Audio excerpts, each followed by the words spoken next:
Hey everybody, I've been using Hindenburg 2 for a few months now and felt it's time to give it a review. I've been a Hindenburg user for about 3 years now, and I'm a big fan of the first version, so when they announced their version 2 and its new features, I was excited to give it a try. Those new features include transcriptions, editing from the transcript, templates, clipboard. I'm not really sure why they talk about this as a new feature since it existed in version 1, a video track, sound library, and audio cleanup tools. Here you can see the new look of Hindenburg 2. From here on out, I'll refer to Hindenburg 1 and 2 as H1 and H2. The first thing you'll notice is H2 is much darker now. They say that the reason for this is to help improve the contrast. There's currently not an option to change to the original look, and when I asked about it, I got the response, "We are currently looking into this, but I can't promise anything." As you can see, the waveforms are pretty much still the same. They've moved the name of the audio region to the top. Previously, it was down at the bottom, which could get in the way when you're trying to make an edit right where a cut is, and the name was sitting right there over the waveform. So that is a really nice addition or change. Working with H2 remains very much the same as it was in version 1. The key commands remain the same, but you now have the option to use one key edit commands. There still isn't an option for custom shortcut keys, though.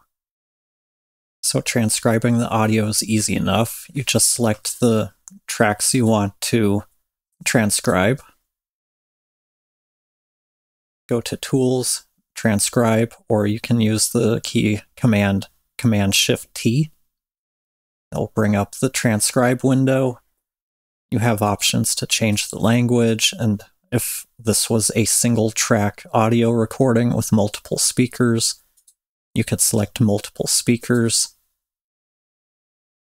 You can see I do not have enough time left in my account to do the actual transcription, so I'll bring up a different file in a minute, and I will talk about this a little bit further later in the video. So basically you'd have an OK button or a Start button, you'd hit that and it would transcribe the file. One thing I meant to touch on before we move forward is that unfortunately Hindenburg will translate the entire file, not just the region, so it will eat up transcription hours pretty quickly if you have a lot of long files. And the transcription hours, as of right now, are provided on a use them or lose them basis, so unused time does not roll over. Once we've transcribed the audio, this is what it looks like. So you can see we now have the transcript above the waveforms, making it easier to see what's being said. And this can be helpful as we edit.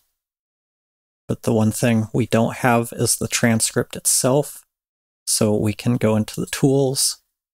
No, we need to go into the view menu, manuscript. So Option Command S.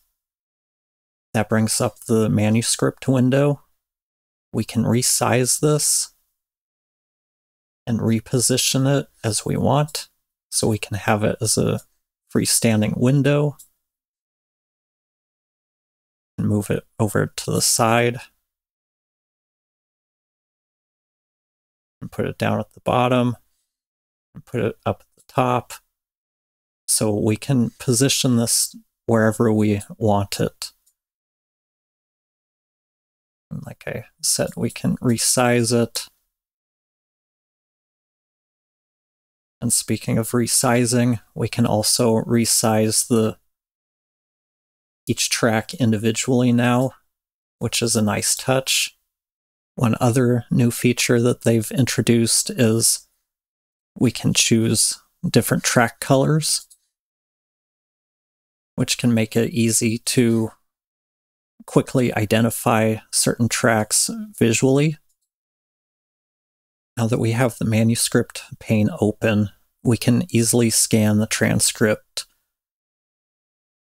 And though there is a search function, it really isn't that usable because it will only search for the first word in the string. So right here we have, so it has changed a little bit. And as you can see, not only did it not find so, it decided to find sound for some reason. Let's try searching for a different word.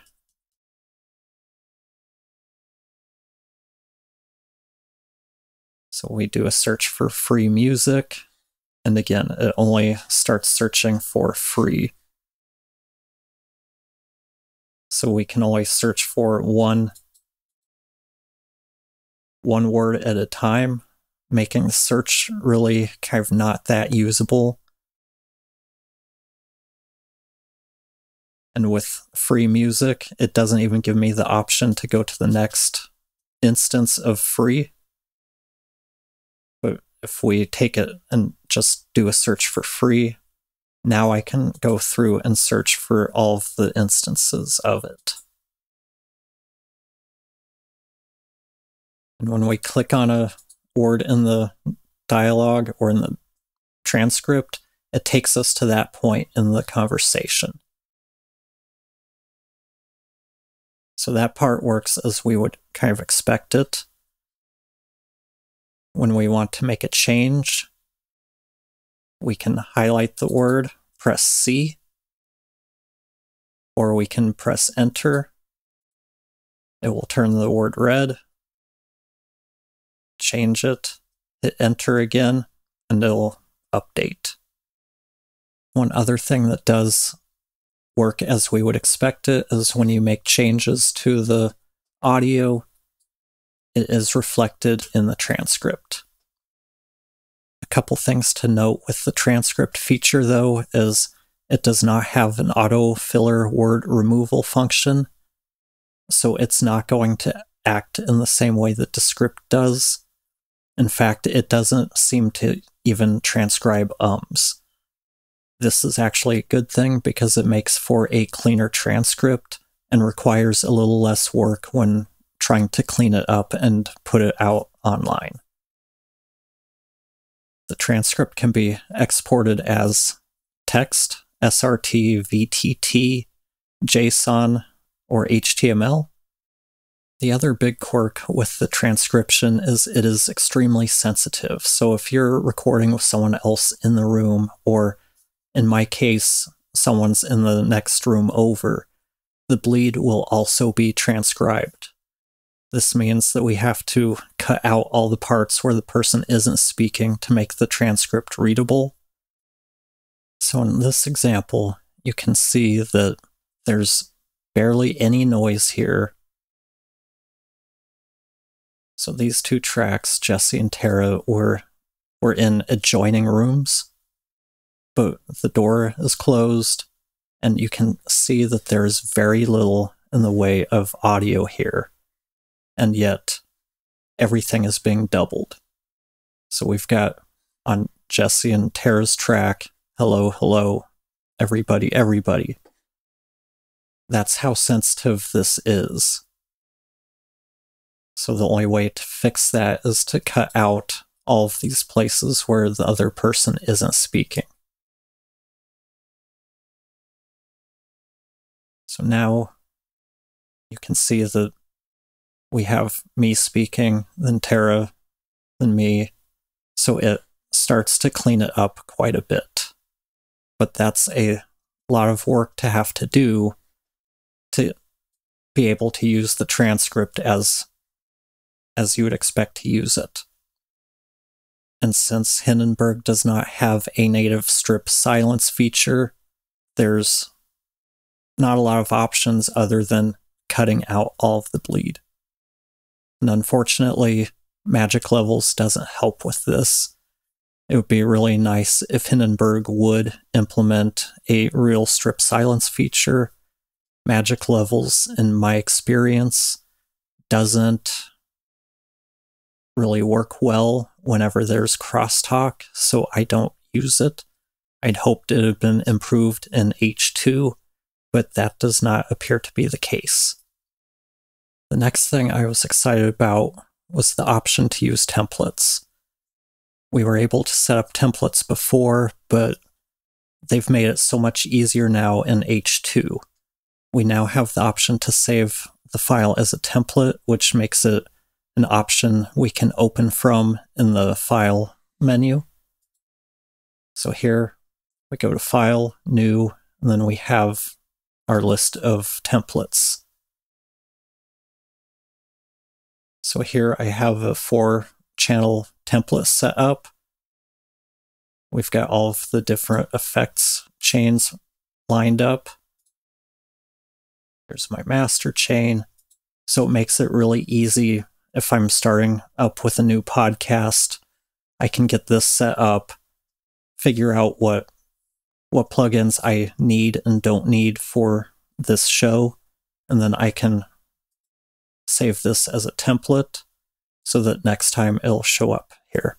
So this is a really nice feature that was really needed after working in the first version, because it just makes it so nice. And the way we had to do templates before, if we didn't save as immediately after opening up the template we were using, any files we drag in would then be part of the template file, which got kind of messy and could lead to folders becoming overly bloated over time. Another feature I was really excited about is the video track. It's not an editable video track, and Hindenburg made it clear in one of their videos that they are not entering the video editing game, so we shouldn't expect to be able to edit the video from within Hindenburg. The idea behind this is to allow you to open up the video file from an XML or Final Cut XML file so that you can bring your audio into Hindenburg to mix and master it. And once you're done, you can export your work with the newly mastered audio. Hindenburg does not re-encode the video, it simply replaces the old audio with the newly rendered audio. So it's really important that as you're mixing and cleaning stuff up, that you don't delete anything that would change the timeline, or you will lose your audio-video sync. So here, we've got the video track open. You can see it up at the top, but we also have a little thumbnail video down here.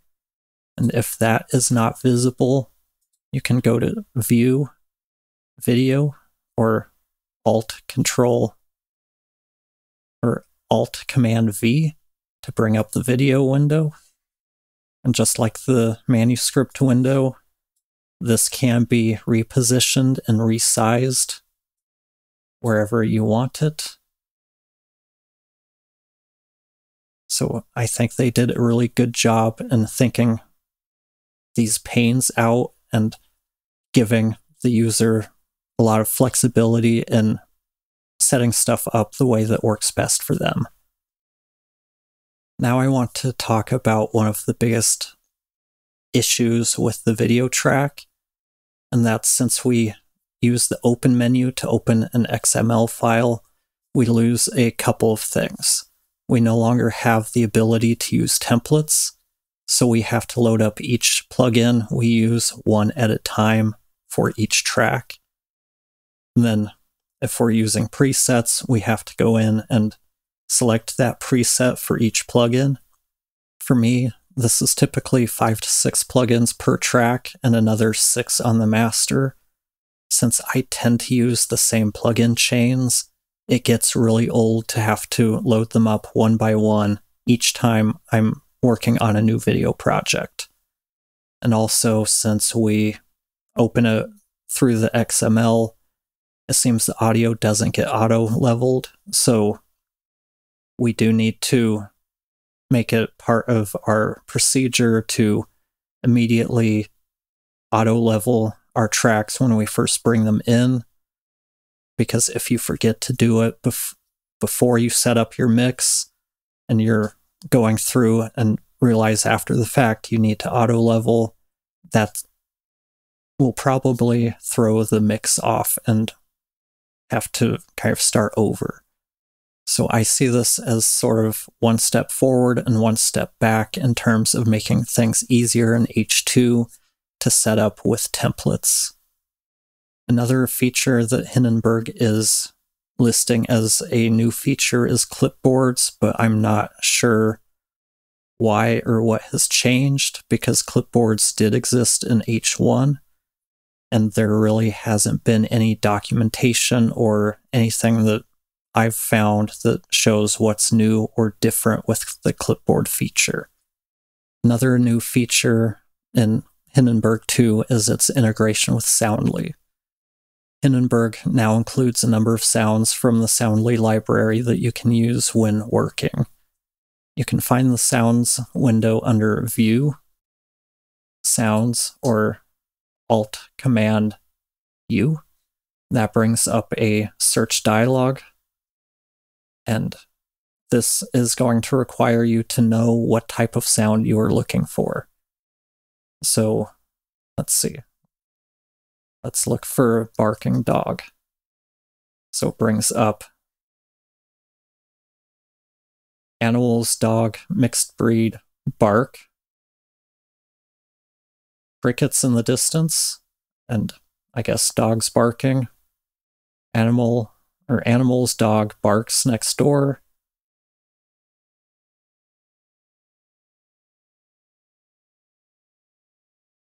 We do honk, brings up a few options. So for me, this is not the most efficient way of doing things. I would prefer to at least also have the ability to browse sounds by categories rather than having to know offhand exactly what type of sound I'm looking for. And lastly, they announced a suite of audio cleanup tools. There hasn't been much else mentioned about these or when they expect to release them, and obviously H2 was released without these tools being available. Hindenburg 2 is available as a subscription or a perpetual license, but they've said in their FAQs that they won't promise a perpetual license for future versions. It is easy to miss that they offer a perpetual license because they don't list it here in the comparison charts. And to me, that kind of feels like they are trying to push people towards the subscription. But down here, you have the option for a perpetual license or upgrading if you own H1.